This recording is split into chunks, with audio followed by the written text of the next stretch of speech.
The Borderlands 4 saga continues. It's now been confirmed that the Switch 2 version of the game has been, quote unquote, indefinitely delayed, according to the Video Games Chronicle. And, well, it's just the latest in a series of controversies surrounding this particular game. What do you think about this, Oliver? It's too bad, because this was going to be another Switch 2 data point for Unreal Engine 5. Because no UE5 game at the moment on Switch 2, like Alex and I noted in our video coverage on this a couple weeks ago, uses Lumen, Nanometer VSM, or appears to. This is a game that could potentially feature those things, although based on early showings, perhaps was not. So it wouldn't be a positive data point. Perhaps it would be a bit of a negative data point.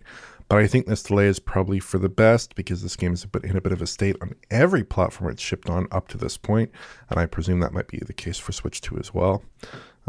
This delay might suggest some deeper issues with the Switch 2 version, though, because they aren't even assigning it a date.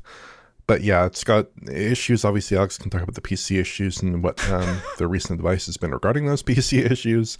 But on consoles, even absent the memory leak, it's still not a constant 60 FPS title on like a PlayStation 5 or a Series X or a PS5 Pro, which is unfortunate, because I think the visual design of this game doesn't benefit as much from the addition of Nano, Lumen, or VSM, but you certainly do feel it in the console performance. That's very unfortunate. I guess we'll see if this is a good experience on Switch 2.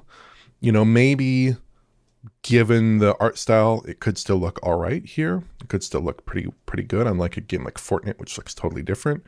But hopefully we can reevaluate soon with some Switch 2 code, and hopefully they can get it into a saleable shape on the Switch 2 hardware. Yeah, I should say that a patch for the console versions, I believe possibly PC, has just quote unquote dropped. We haven't had the chance to look at that, and I'm not sure when we will have the chance to look at it based on the upcoming schedule, which is insanely dense. But Alex, thoughts?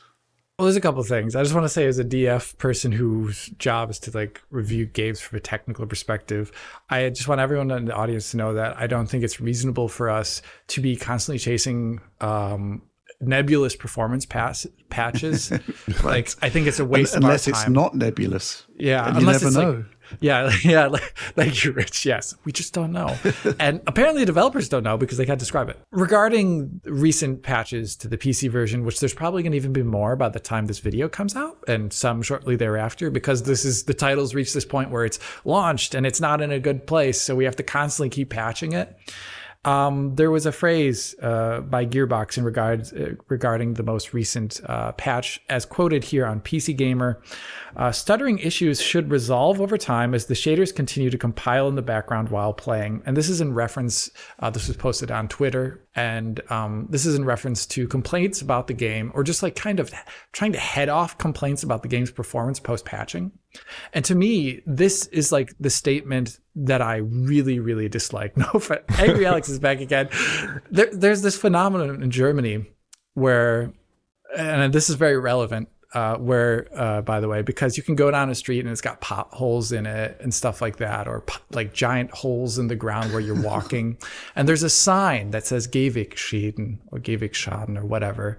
And they literally produce a sign that says this street has big problems in it. There's an entire factory that builds these signs. Instead of fixing the street, they build signs to say that the street's messed up. This is, to me, kind of a bit like that, where, oh, we have an entirely bad way of doing something in this game. The shaders should not be asynchronously compiling while you're playing the game and ruining the first 15 minutes of play. It's not only going to be the first 15 minutes, by the way. It shouldn't be designed that way, and you shouldn't be heading off like technical criticism of your game saying like, oh no, that's intended to, it's supposed to be shit. You know, like, it's not supposed to be good. That's intended design. And I don't think that is good. I don't think I would get away with that in my line of work, saying like the first 10 minutes of the video are supposed to be bad. You know, I really couldn't get away with that.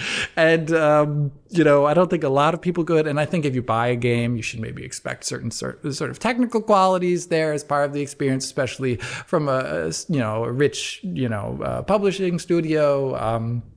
You're giving about X amount of money for that game. You know, I think you can have certain expectations, and I don't think, and I hope that this is a learning experience for other technically minded folks in the industry, that it shouldn't on PC, you shouldn't really be pushing for a shader compilation strategy that is disruptive to first-time play of a game, even if it's technically allowed by the engine. Unreal Engine, ever since, 5.2-ish, 3-ish, has allowed for asynchronous shader compilation. And now we're seeing in Borderlands, as well as in Silent Hill F, I would say usage of that technology, which is probably not intended design by Epic. I think they wouldn't want you to be doing it this way.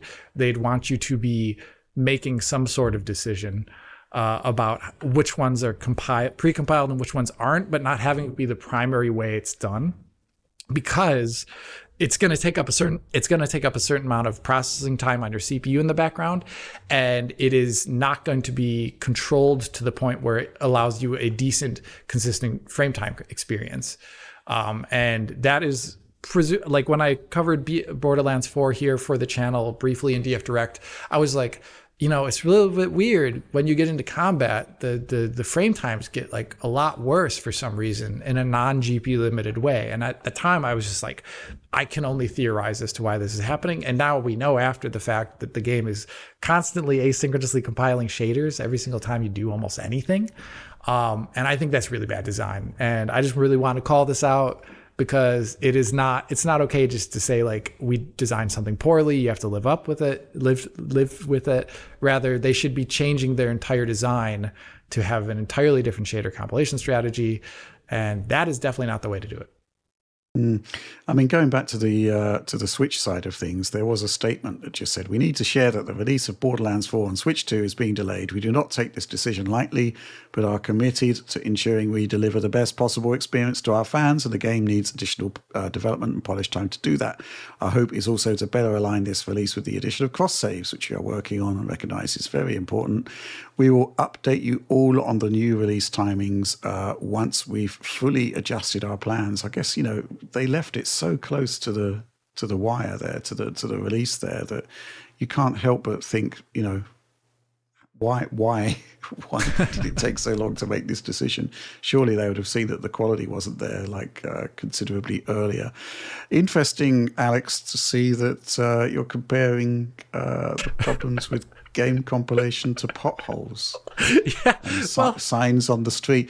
I was just reminded of something that happened in the UK, where basically the pothole situation in a town in Hampshire got so bad that people decided to draw graffiti penises around potholes, with the idea being that it would make the local authorities speed up the repairs.